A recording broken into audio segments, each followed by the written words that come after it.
အခုတစ်ခေါက်မှာတော့မီကိုရှိမတ်ဆရီလို့ခေါ်တဲ့ဂျပန်ရိုးရာနတ်စင်လှည့်လေတဲ့ပွဲတော်ရဲ့အကြောင်းပြောပြမိမယ်ပေါ့နော်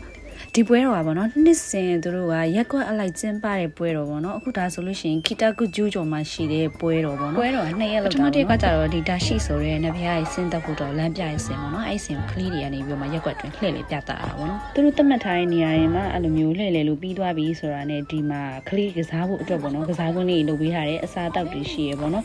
ဒုတိယတစ်ရက်ကကျတော့ဒီမီကိုရှိလို့ခေါ်တဲ့နတ်စင်ပေါ့နော်ပထမပြောတဲ့ဒါရှိထက်လေးတယ်ပေါ့နော်အဲ့ဒီမီကိုရှိကိုကျတော့ဒီလူကြီးတွေကထမ်းရတာပေါ့နော်အဲ့လိုမျိုးရက်ကွက်အတွင်းသူကလိုက်လှည့်ပြီးတော့ပြတာပေးရပါတော့အဲ့လိုမျိုးလုပ်ပေးခြင်းအဖြစ်ဒီရက်ကွက်အတွင်းမှာအဲ့လိုမျိုးကောင်းခြင်းတွေရောက်ရှိလာတယ်ဆိုပြီးတော့သူတို့ကယူဆပြီးတော့သတ်မှတ်တယ်ပေါ့နော်ဒါတော့သူတို့ရှင်းပြလို့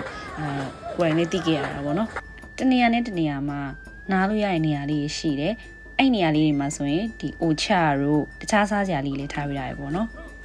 အရင်နှစ်တည်းကကြတော့လေကိုကအဲ့လိုမျိုးကြည့်ဘူးတာပေါ့နော်နားလဲနားမလဲဒါဘာလုပ်တာလဲဆိုတာကိုလေအခုဒီနှစ်ကျတော့တတိယသူတို့ရက်ွက်ထဲမှာပေါ့နော်အဲ့လိုပွဲတော်ရှိရပေါ့ခိုင်းဆန်ပေါ့နော်ဒီလောအားပေးလူတွေလည်းလူတယ်ပေါ့နော်ခိုင်းဆန်လောအားပေးလာနိုင်လားပေါ့ဆိုတော့ကိုကလည်း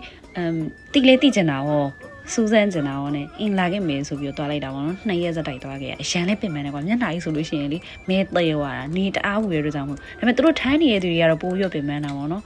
တော်တော်လေးပျော်ဖို့ကောင်းခဲ့ပါတယ်